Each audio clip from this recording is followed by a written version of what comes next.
Hong Kong, 1972. Bruce Lee has been away long enough that coming back feels like arriving somewhere new even though he grew up here. America changed him. Not in ways that made him less Hong Kong, more like America showed him what Hong Kong had given him by forcing him to explain it to people who had never seen it. He is 31 years old and the big boss has made him a star in Asia in a way that Hollywood never quite managed, and the city feels this and responds to it in the specific way Hong Kong responds to things, which is loudly and without any pretense of being calm about it. He is here for 3 weeks, meetings, appearances, conversations about the next film. His schedule is full but not suffocating, and there are gaps in it where he can train, which is what actually matters to him. He is always training. Even when he is not officially training, he is training, working something out in his hands or his feet or the back of his mind where the real technical problems live. His friend Danny Wu calls him on the second day and says there is something happening at the Golden Dragon Arena on Saturday that Bruce absolutely has to see: the Sumo Championship Finals. Hong Kong has had a small but serious sumo circuit for several years, drawing competitors from Japan and Korea and locally trained fighters who have committed to the discipline. The champion is a man named Tanaka Hiroshi who has held the title for 3 consecutive years and who Danny describes with a specific kind of reverence that makes Bruce curious. "How big?" Bruce asks. 500 pounds, Danny says. "Maybe a little more. He's been measured. It's documented. And he's fast? For what he is, he's very fast, but that's not the thing. The thing is nobody moves him. That's his whole identity. 3 years, nobody has moved him off the mark. He stands there and people throw themselves at him, and he does not move. He makes it look like the other person is just falling down." Bruce says he will come. The Golden Dragon Arena holds about 800 people, and on Saturday it is holding more than that, because nobody with a ticket stayed home. Bruce arrives with Danny and 2 other friends, and they find their seats in the 4th row, which Danny arranged specifically. The atmosphere is the atmosphere of a packed arena on a finals night, which has a specific texture that is different from regular nights, more electric, more present. The feeling of people who know they are watching something that matters. The preliminary bouts go quickly. The competitors are serious and the matches are real, but the audience is saving its full attention for what everyone knows is coming, which is Tanaka defending his title for the 4th consecutive time. There is a ritual quality to the anticipation that Bruce notices and finds interesting, the way the crowd's energy builds in waves rather than all at once. Tanaka comes out for the final bout and the reaction is remarkable, not entirely positive. He is champion and he is from Japan and Hong Kong. Crowds have complicated feelings about both of those things simultaneously, so the reaction is mixed in a way that somehow makes it louder than pure support would be. He walks to the ring with the specific gait of a very large man who has learned to move his weight efficiently, and Bruce watches the gait carefully because how someone walks tells you everything about how they carry mass and where their center is and how they would respond to force. Tanaka is enormous. 500 pounds is a number, but seeing it organized into a human body that moves with genuine coordination is a different thing from the number. He has the broad, settled quality of something geological, a boulder that somehow breathes. His opponent in the final is a Korean competitor named Park, who is himself substantial, maybe 350 pounds, and the match is relatively brief. Park is good. Park is genuinely good, and for the first 90 seconds he makes a real competition of it, using angles and timing in ways that show real intelligence. But Tanaka absorbs everything and then applies his answer, which is simple and total and completely effective, and Park goes out of the ring and Tanaka raises his arms and the crowd makes the sound it makes for inevitability confirmed. What happens next is what Danny meant when he said Bruce had to be here to see it. Tanaka takes the microphone from the promoter, which apparently he always does after a title defense, and he begins to talk. His Cantonese is heavily accented but functional, and what he says has the quality of something rehearsed through repetition rather than written down, a speech that has been given and refined many times. He talks about sumo, about the 500 years of tradition behind it, about how it is the truest test of a fighter because it requires you to move another human being with all their mass and resistance, or to resist being moved yourself, and that this is the fundamental question of combat, whether you can impose your will on another body or prevent another body from imposing its will on yours. He says that in 3 years in this ring, nobody has imposed their will on him, nobody has moved him. He has absorbed every technique, every system, every style that Hong and Korea and the wider martial arts world has sent at him, and he has not moved. He is a good speaker. Bruce will give him that. Then Tanaka looks out at the audience and he smiles, and the smile has something in it that is not quite sportsmanship. "I know there is a special guest in the audience tonight," he says. A very famous man, Hong Kong's movie star. The kung fu actor. He raises his voice slightly on the word actor. Bruce Lee is here tonight. The audience turns. Several hundred people looking toward the fourth row. Bruce does not react immediately. He sits with it for a moment, reading the situation, understanding what is being constructed. Danny leans close and says quietly, "You don't have to do anything." "I know," Bruce says. Tanaka continues. "I want to make an offer to Mr. Lee, because people talk about kung fu, people talk about what it can do. People see it in movies and they believe what they see in movies, because movies are made to make you believe things." He pauses, letting this land. "I will give Mr. Lee $100,000 if he can move me. One step, just one step. If Bruce Lee, with all his famous kung fu, can make me take one step, I will pay him $100,000 in front of this entire audience." He spreads his arms. "I think $100,000 is very safe money." The audience makes a complicated sound, part excitement, part uncertainty, part the specific Hong Kong crowd energy of wanting to see what happens next more than they want any particular outcome. Bruce looks at Tanaka standing in the ring. He looks at the size of him. He looks at how he is standing, the base he has established, the width of his feet, where his weight is. He is reading it the way he reads everything, systematically and without drama. "He's serious," Danny says. "I can see that," Bruce says. "The money he's done this before. In Tokyo, in Seoul. Nobody collected."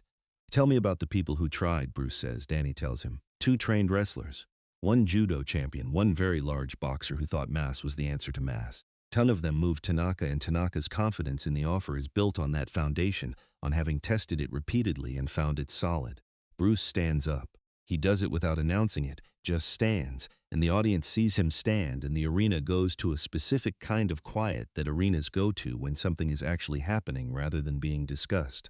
He makes his way to the ring, not hurrying, just walking the way he walks, which is with a quality of presence that people notice without being able to explain exactly why. He climbs through the ropes and stands on the canvas, and the size difference is immediate and total. Tanaka has 8 inches on him and somewhere between 350 and 360 pounds. The audience registers this with a sound. Tanaka looks at him, and the expression on his face is the expression of a man whose bet looks very safe. "Lee," he says, "the courtesy is performed. Underneath it is certainty. Do you accept my offer?" "I want to understand the terms," Bruce says. His voice is calm. "1 step, any direction. You have to actually move your foot." "Correct, and I can use any technique." "Any technique," Tanaka says. "Punch, kick, push. Whatever kung fu movie magic you want to use." He says movie magic pleasantly, but the pleasantness is doing work that pleasantness is not supposed to do. 1 attempt, a Tanaka, Bruce considers. He is generous in the way people are generous when they are certain they will not have to deliver. 3 attempts, he says. "I'll give you 3. The audience responds to this. 3 attempts sounds fair. 3 attempts sounds like Tanaka is being sporting. 3 attempts from Tanaka's position is the kind of generosity that costs nothing. Bruce looks at Tanaka for a moment. He is not looking at his face. He is looking at his feet, at the angle of his hips, at the way his weight is distributed across the canvas. He is doing the thing he always does before any physical exchange, reading the physics of the problem. "Okay," Bruce says. He moves. The first attempt is not a strike. It is a push, both palms placed against Tanaka's chest with what looks from the audience like moderate force. Not a dramatic technique, not a movie technique, just 2 hands pressing against an enormous man's chest. Tanaka does not move. He absorbs the push with the complete stillness of something that has absorbed 1,000 pushes and found them all equivalent to nothing. His expression does not change. "1," he says. The audience is watching very carefully. Bruce steps back. He looks at his hands. He looks at Tanaka. He is not performing frustration or performing anything. He is thinking, working something out. The audience can see him thinking, and the visibility of it creates its own tension. The second attempt is different. Bruce positions himself differently, lower, changing his angle, and the technique he uses has a rotational quality to it, a hip movement that generates force differently from the first attempt. It is visibly more serious. The sound of it carries. Tanaka moves. His right foot slides backward maybe 3 inches on the canvas, and then Tanaka raises his hand before the audience can react. "The canvas is slippery there," he says loudly. "That was the canvas, not the technique." He points at a spot near his right foot, this area. "The canvas is not secured properly. Everyone can see it." The audience makes a sound that is distinctly skeptical. People in the front rows are looking at the canvas. There is no visible problem with the canvas. Bruce looks at the spot Tanaka is pointing to. Then he looks at Tanaka. His expression is patient. More patient than the situation probably warrants. "Would you like to move to a different part of the ring?" he asks. Yes, Tanaka says immediately, which is the answer of a man who is committed to an excuse and needs to follow it through. They move to the center of the ring, well away from the edge, well away from the corner where Tanaka has pointed. The audience watches this relocation with the slightly incredulous attention of people who know they are watching something unfair happen and are waiting to see how it resolves. Bruce has used 2 attempts, he has 1 left. He stands in front of Tanaka in the new position and looks at him for a long moment. Tanaka looks back with the settled confidence of a man who believes his 3 inches of movement has been successfully explained away, and that the 3rd attempt will look like the first, moderate force producing no result, confirming everything he has been saying. The audience is not entirely with Tanaka anymore. They were with him at the start because he is the champion, and champions have a kind of gravitational pull on crowd loyalty. But the canvas excuse has done something to that. Hong Kong crowds are sharp, and they have decided that what they saw was a man move and then explain why the movement did not count, and they are not entirely in agreement with the explanation. Danny is in the 4th row pressing his hands together. Not praying exactly, just very still. Bruce positions himself. What he does next is not what the audience is expecting, which is a 3rd attempt at moving Tanaka through direct force. He does not move his hands toward Tanaka's chest. He stands there about 2 feet away and he asks a question. I want to ask you something before I use my last attempt, he says. Quiet enough that it is almost private, but the arena is so still that it carries. Tanaka looks at him. Ask, he says. Do you believe what you just said? Bruce asks. About the canvas? Something crosses Tanaka's face. It is there for only a moment and then it is gone, replaced by the performance of certainty. Of course, he says. You didn't move, Bruce says. You want me to accept that? The canvas moved, Tanaka says. I didn't, okay, Bruce says. He says it simply, without argument, which is more unsettling to Tanaka than argument would have been, and the audience can see Tanaka register this even though his expression does not show it cleanly. Bruce takes his position.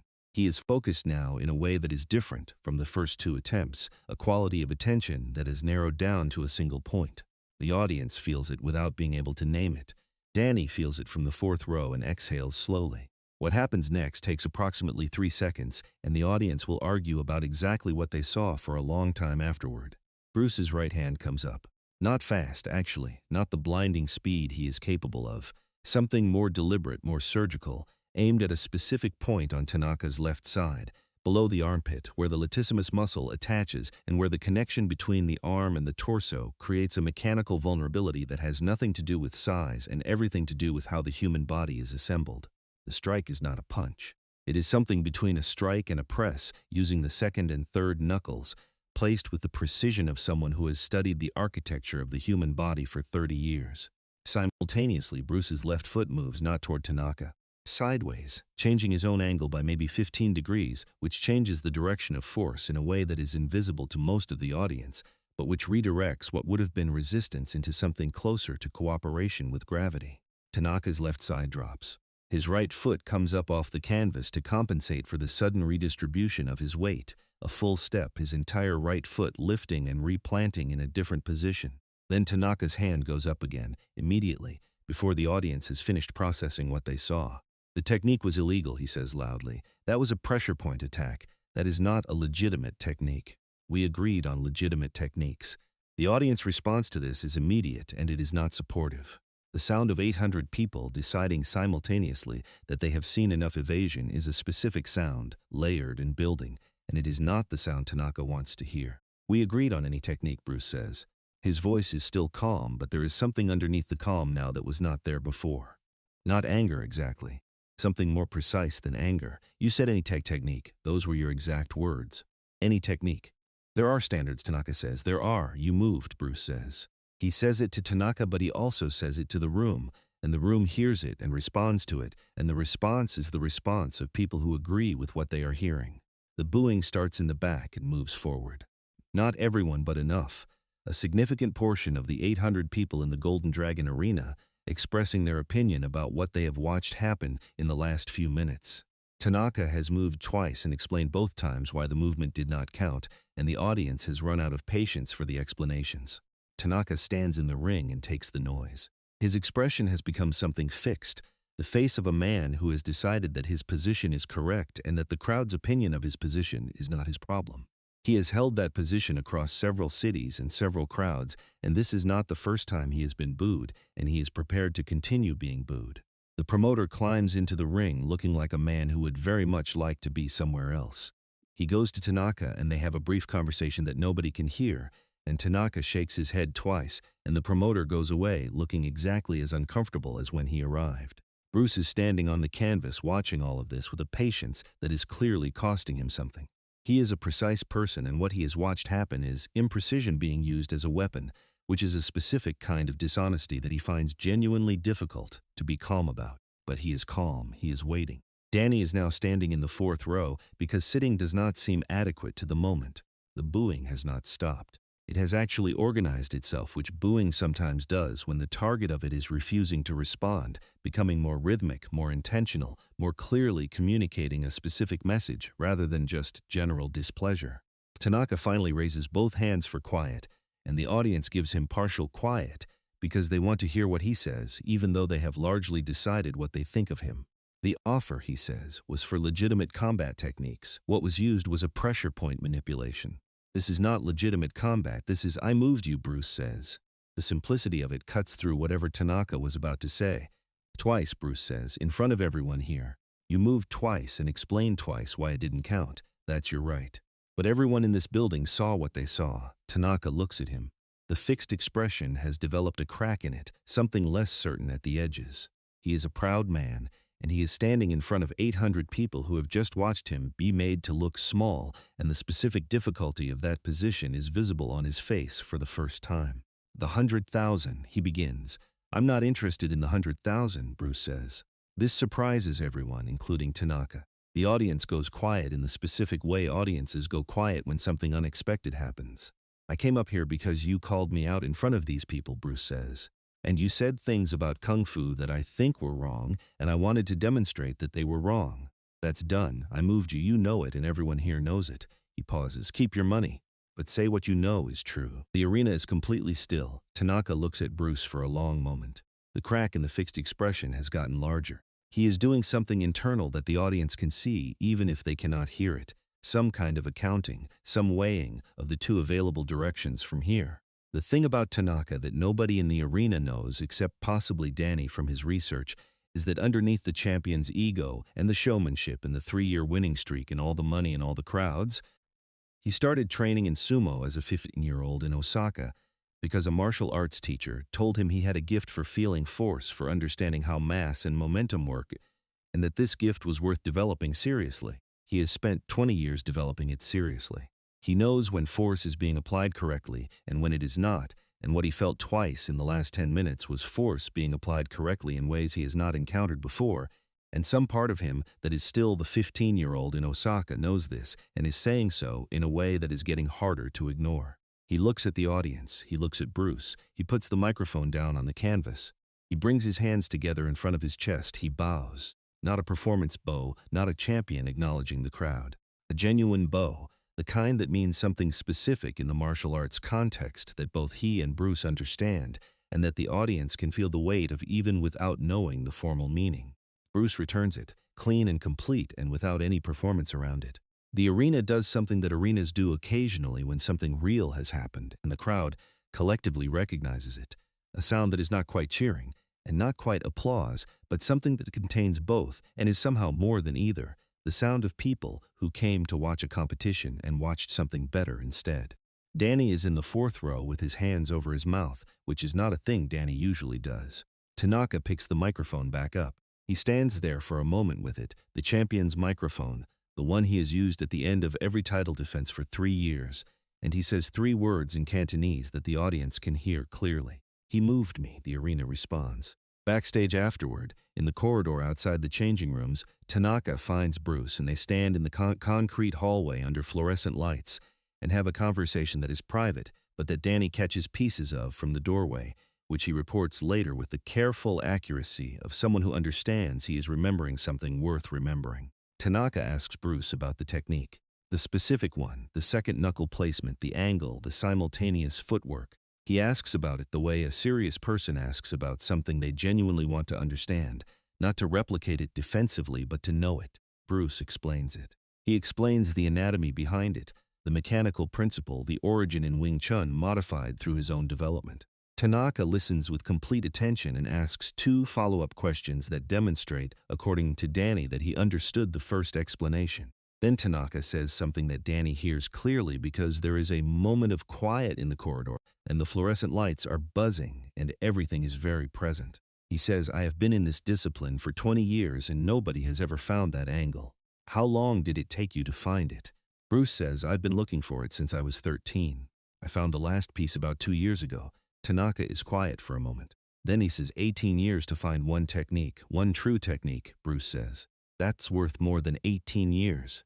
Tanaka looks at him for a moment and then he nods, slowly, the nod of a man who has spent enough time in serious martial arts practice to understand exactly what that sentence means and why it is true. He pays the $100,000. Not that night, through a formal arrangement in the following days, the full amount delivered to an account that Bruce specifies. Bruce donates it entirely to a martial arts school in the New Territories that is trying to expand its facilities and cannot afford to.